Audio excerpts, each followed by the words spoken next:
read the book of Romans, chapter 1. Good job, buddy. That was perfect. Romans chapter 1. All right, so this week my study buddy was none other than Winston Duke. So Winston, I'm going to ask you some questions and see if you remember everything that we studied this week. Okay. Who is the author of Romans? Paul. Paul. Yes, good job. When did Paul write this book? Around 56 AD. 56 AD. Yes, you're right. And when Paul was writing this, he was on a missionary trip. Do you remember what missionary trip he was on? Number 3. His third missionary trip. Where was he writing from? Corinth. Yes, he's in Corinth at this time. And he's writing to who? The Gentiles and the Jews and the church. Yes, the Gentiles and the Jews that are a part of the church in Rome. Mm-hmm. Now, Paul is responsible for writing how many books in the New Testament? 13. 13. Out of how many total? 27. 13 of the 27 books in the New Testament are produced by Paul. Whether it's directly or indirectly, Paul had something to do with 13 of those 27 books in the New Testament. How many chapters are in this particular letter of Romans? 16. 16. This is the longest letter that Paul wrote. Now, what is the irony of this? Paul is writing to Rome. Why? Why does it matter that he reaches the audience in Rome? Because it's the center of the world. Yes, in that region, everything started and stopped in Rome. Yeah. It was the epicenter of culture and influence. So if anything good was happening in Rome, it spread. It made its way across that entire surrounding region. But on the other hand, if anything bad was happening, anything sinful, that also influenced the rest of the surrounding region. So Paul knows in his heart, I've got to get to the people in Rome. That starts with the believers that are in Rome. Now that matters because at this point, whether it's in Corinth, whether it's in Rome, it's kind of a free-for-all.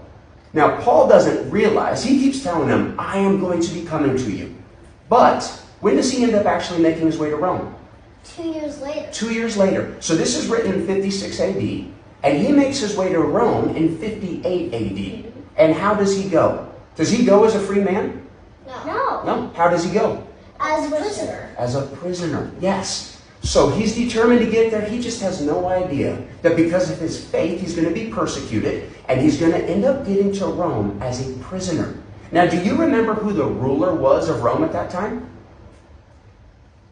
Nero. Nero, yes. Nero is the emperor, the ruler of Rome. So Paul is going to get there eventually, but when he writes this letter, he's in this first chapter, he's trying to get two different messages across. One, he's trying to encourage the fellow believers. Whether you were a Gentile or a Jew, it doesn't matter. We are now all a part of the same family with the belief that Jesus is the Messiah. So he's wanting to encourage them, I am going to get to you. But in the meantime, between now and then, before I get there, I've got to point something out. The world around you, everything that has become normalized, everything that the people around you have become desensitized to, is not in accordance to God's will for our lives here on earth. In fact, it's very dangerous and it's wrong. So as a church family of believers, don't let the outside world influence you or your faith. Yeah. Don't let that become the new set of standards in which we measure our own lives too. There were things that were very, very wrong. And a lot of it, as you read this, it reminds us of what's happening in the United States right now. It's just kind of a free-for-all. There's a very popular acronym that everybody knows. It's called YOLO. Y-O-L-O. You only live once. And that's the mentality of so many people in the world today. You know what? I'm going to just focus on what makes me happy. Even if it's sinful by nature. Even if it's wrong. Even if there's consequences that come from my actions. I don't care. Because it's pleasing in this moment. And Paul is saying, you short-sighted fool. Your time here on earth is so short. Eternity is forever.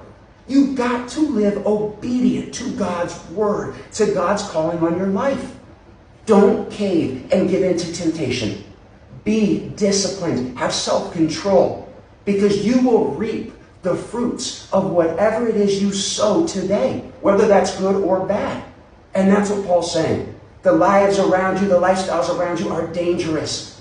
Rome being the epicenter of pop culture, the things that become popular.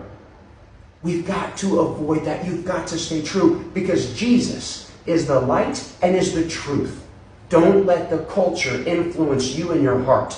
Let Jesus, let God's calling on your life, let God's word be the thing that influences you to stand up for right, even if everyone around you is doing wrong. That's Paul's entire first chapter. Winston, I love studying with you this week, and you nailed those questions at the beginning. Good job. Next week, we'll start in on chapter 2.